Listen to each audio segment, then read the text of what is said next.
মেখে নিয়ে চলে এসেছি। ডাল বেটেছিলাম যখন, ওই বাটার মধ্যে কাঁচা লঙ্কাও বেটেছিলাম। আর হ্যাঁ, এখন আমি দিয়েছি কুচনো পেঁয়াজ, লঙ্কা কুচি, হলুদ আর অল্প পরিমাণে লঙ্কার গুঁড়িও দিয়েছি। আমরা একটু ঝালটা বেশি খাই। আর 1 পিঞ্চ খাবার সোডা।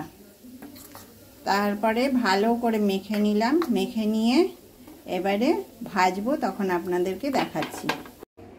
এবারে কড়াইয়ে তেল গরম হয়ে গেছে, আমি একটা একটা করে বড়া দেব আর ভেজে নেব। তাহলে বড়াগুলো সব আমি দিই। তাহলে বড়াগুলো সব দেওয়া হয়ে গেল। এবারে আমি ভেজে নিই, তারপরে আবার দেখাচ্ছি। আমাদের ডালের বড়া সব ভাজা হয়ে গেছে। দেখছেন কত সুন্দর মুচমুচে আর তেমনি ক্রাঞ্চি হয়েছে।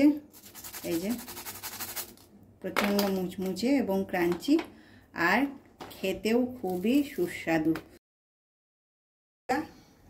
আমি আজকে নিয়ে এসেছি মটনের মেটে। তো মটনের মেটেটা আমি কিভাবে রান্না করছি দেখুন। ঝাল ঝাল করে রাঁধবো।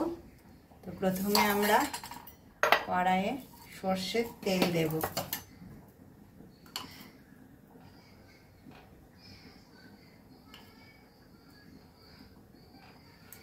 সর্ষের তেল দিয়ে দিলাম।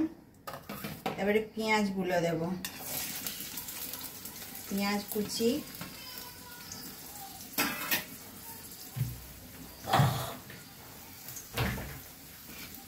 তারপরে মটনের মেটেগুলো দিয়ে দেব।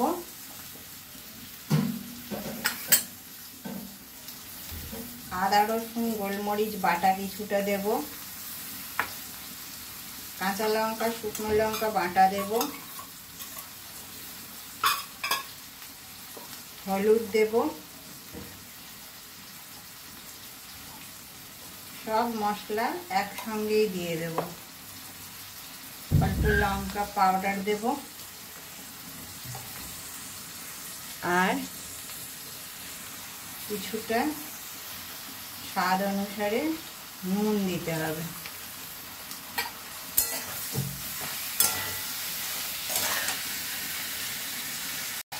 এর মধ্যে এই চামচে 1.5 চামচ মতন ধনের গুঁড়ো দিয়ে দেব।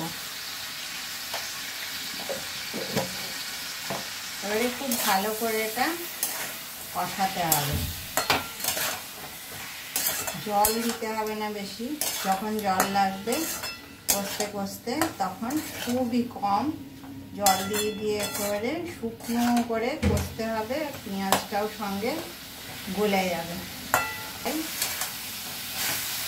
ভাত রুটি দুটোর সঙ্গেই খাওয়া যায়, তবে গরম ভাতে বেশি টেস্টি লাগে খেতে এটা।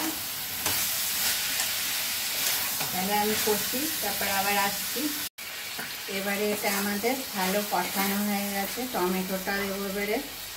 টমেটো কুচি দিয়ে আরও কিছুক্ষণ কষবো। আর কষতে কষতে দেখবেন মেটেটা থেকে তেল ছেড়ে যাচ্ছে আর রঙটা একেবারে কালচে হবে। কালচে রং যখন হয়ে যাবে, পেঁয়াজগুলো গলে যাবে, সব গলে যাবে, তখন বুঝবেন মেটেটা করা হয়ে গেছে।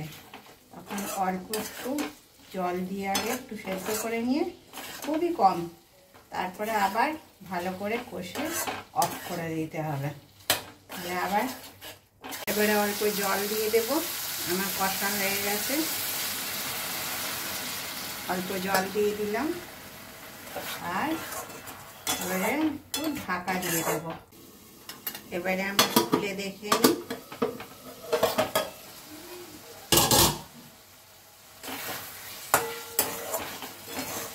রান্নাটা হয়ে গেছে একেবারে আমাদের। তাহলে এইভাবে আপনারাও একবার মটন মেটের রেসিপিটা করে দেখবেন। এটা মেটে চচ্চড়ি বলা হয়। আর আপনাদের কেমন লাগলো সেটা আমাকে জানাবেন। আর আমার চ্যানেলটাকে আপনারা লাইক শেয়ার সাবস্ক্রাইব করবেন।